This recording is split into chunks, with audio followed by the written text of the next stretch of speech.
Hey everyone, Ariel Adams here with theblogtoread.com. This watch has an interesting movement and an interesting story behind it from a brand that if you haven't looked at them, you should probably re-examine them. The brand is Eterna, and Eterna is a very famous brand because they actually started Etta, which is now owned by the Swatch Group, which makes most of the Swiss watches that we know. And sort of Eterna's been around, and they've been, active or not so active, but they're trying to be a lot more active now. Today, aside from making the Eterna branded watches, they're most known for making all the Porsche design watches. So they basically kept most of the sporty types of watches for Porsche design, and for Eterna, they have some classic looking watches, some ones which are technically interesting, and of course the Kontiki and the Super Kontiki, which are really cool pieces. This is in the Madison collection. The Madison watches have had this sort of tonneau style case. This one's a little bit more square, a little bit more fat, because of the movement. The movement inside here is really what the main allure is, and it's kind of an interesting thing because this movement is pretty high tech and looks really cool. The back of the watch here is, really neat looking, and this watch is kind of more of a conservative timepiece. I don't always understand why they took this movement and put it in a watch like this, but they did.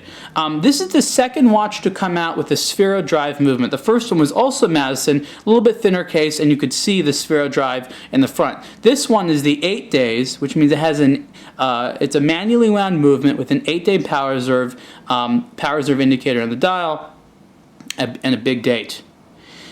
So let's talk about what Spherodrive is for a second. So here you have basically two Spherodrive mainspring barrels, and what the Spherodrive is essentially a way of making the mainspring barrel more robust. If you can see here, I'm winding it, more accurate and longer lasting. So the mainspring barrels have two basically connection points, and those involve the spinning of the movement of the mainspring barrel as it wound and gets wound and slowly unwinds to release power. So what Eterna did is improve these connecting points by using, I believe, zirconium oxide ball bearings, which apparently require no lubrication and very, very little service. So what they've done is basically created a frictionless environment for the mainspring to turn on, and the connection points are more robust so that if the watch gets a little bit of shock or gets thrown around a little bit, those connection points are going to stick a little bit more and be a little bit more durable. So the idea is reduction in servicing, higher accuracy, and a more stable, durable movement. And that's a big improvement because I don't think there's been a lot of focus on improving connection points in the mainsprings, and I really applaud Eterna for taking the time to do that. So that's really cool, and hopefully all watches in the future will have the type of Spherodrive complication or I guess construction set in them, because I think it's really, really improvement and it's really good. Is it the most exciting thing for most people? No, I don't think a lot of people are really going to understand it or get why it is, but Eterna has it. They'll make more watches with it. I'd like to see some more sporty timepieces with it, but let's talk more about this watch. The movement is I believe it's the caliber, it's the 3510, and I think they're off to a good start. I think they could make some improvements over time with it. One of the things which is kind of annoying is to adjust the date, you can't just use the crown. There's a pusher right there in the case, and you need like a pencil or a paper clip, not that you should be putting metal on metal, or some type of a stylus to adjust the date. You could do it just by advancing the time, but I just don't know why it is. Maybe there was a reason. There aren't other complications here, so that's just kind of a strange thing. Another thing is that it has 8 days of power reserve. You can see when it's red, it's running down.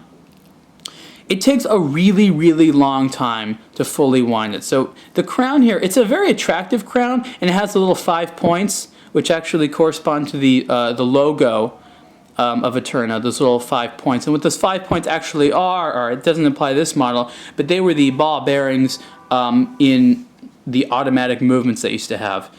And so it's an attractive looking crown, but it's not the most comfortable crown from a perspective of winding it. It should be a little bit bigger, maybe a little bit more stuck out, because you have to wind this thing a long time to do it. And the red part there, as you see, it's slowly disappearing, maybe not as fast as I want it to be.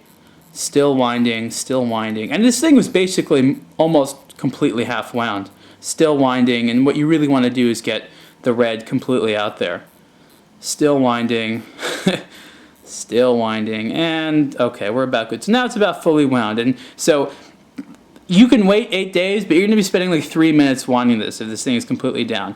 Another thing is there's sort of a jumping quality. I mean, the mainsprings, if it's wound down a little bit, at certain points kind of jump.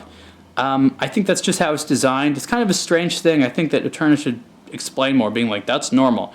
The case itself is, I don't have the dimensions with me right now. I'd say it's got to be at least 40 wide. And with a tonneau case, 40 wide looks pretty big. So this is actually a rather large watch. The detailing on the case is really, really good. The case itself is steel, really neat detailing on there. Finish is superb. I mean, I have to say that this is one of the better finished steel cases I've seen. The design for me actually looks better on the wrist than it does off the wrist. I think it's a cool looking watch. It's very conservative, and it's legible. I usually don't like reading watches that aren't in round dials, but this one I find is very legible. The hands are the right length. They have a little bit of lume on them. There's just lume on the hands. It's easy to read the time. There's a nice sort of polish to it. The dial is, I guess you can call it like a brownish color, and it matches this alligator strap, which is kind of a grayish brown as well. I think they did a good job with the design. It could be a little bit more sporty. They're really onto something here with this cool detailing on the side of the case there. I just think that looks really nice. It's like they're onto something cool, yet they insist on making it kind of more of a conservative looking watch. The big date is a good feature. The dial is well balanced. I like the watch overall. I think it has a lot of compelling qualities to it, especially to the discriminating watch lover. But I think Eterna has a big job in terms of education. One, telling why people should want this movement, and two, focusing on sort of this concept of conservative watch versus technical achievement. The 8 Days Madison Spherodrive is not a cheap watch. In steel, it's just over $13,000, which is probably more than most people would consider on a watch like this. But I think that it's a great evolution in what they're trying to do, and that future Spherodrive watches will be something more and more interesting, because I really hope that they continue with the technology. Again, this is the Eterna 8 Days Madison Spherodrive watch. You can see the full review at theblogtoread.com. Thanks.